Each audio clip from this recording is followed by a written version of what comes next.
Bonjour à tous. 75% des dirigeants d'ETI que je rencontre ont peur de l'IA à cause du volet confidentialité de données. Et c'est bien évidemment normal.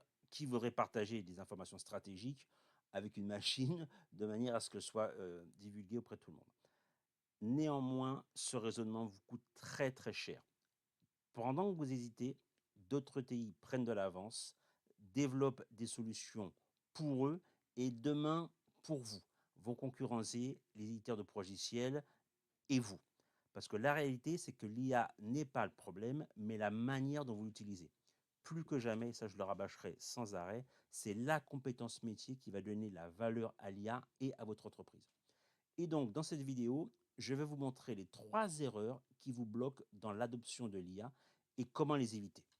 3 fausses croyances sur l'IA et la confidentialité. La première, l'IA absorbe toutes les données et le revend. Non, pas plus que Google ou Office. Il y a la possibilité de développer des politiques de confidentialité, ChatGPT et autres, qui garantissent que les solutions seront locales. Donc, vous pouvez utiliser des serveurs sécurisés, pardon, et c'est déjà ce que les grandes entreprises font. Et ça, c'est tout à fait à la portée d'entreprises, de TI ou même de PME. Deuxième idée reçue, si je mets mes données dans l'IA, elles seront utilisées par mes concurrents. Ça encore, c'est encore un mythe. Aujourd'hui, l'IA est utilisée pour travailler les données. Et donc, aujourd'hui, OpenAI et autres n'utilisent pas ces infos sur un volet personnel. Heu, Deuxièmement, on ne peut pas contrôler ce que fait l'IA avec nos informations. Ça, c'est si vous laissez vos équipes ou vous utiliser l'IA sans cadre. Donc là, effectivement, il y a un risque, on va être clair. Néanmoins, mettez en place une politique claire, des accès limités, un paramétrage qui est fin et ça se met en place en peu de temps et ce problème, je ne dis pas qu'il va disparaître, mais au moins il sera, géré. J'étais encore avec un dirigeant de mutuelle, ils ont simplement mis en place une charte, d'utilisation de l'IA et pourquoi? Parce qu'ils se sont rendus compte que les collaborateurs l'utilisaient.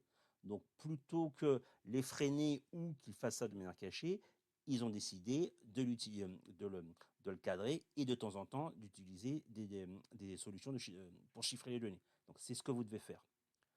Ensuite, on a la possibilité de mettre en place des IA sans risque. Vous pouvez mettre des IA privées sur des instances dédiées. Ça, c'est tout à fait possible. Microsoft propose ce genre de solution. On est bien d'accord, hein, si vous avez des données extrêmement sensibles, je ne vous recommande pas de les mettre dans l'IA, mais même chose, attention aux réseaux sociaux, attention aux solutions que vous pouvez utiliser. On a vu comment des entreprises américaines, utilisaient comment dirais-je? Les services, de l'NSA et autres. Donc oui, ça peut arriver, mais là encore une fois, vous pouvez mettre des IA sur des serveurs privés de manière à sécuriser les usages. Attention, concernant la fuite de données, on ne le répétera jamais assez, 80% des risques viennent des employés qui partagent des données sensibles ou qui, lorsqu'ils quittent la société, gardent des accès et font n'importe quoi avec. Donc ça, regardez ça, c'est vraiment important de manière à sécuriser vos aspects. Et donc, pour conclure cette courte vidéo, l'IA ne met pas en danger vos données. C'est la manière dont vous l'utilisez qui va faire la différence.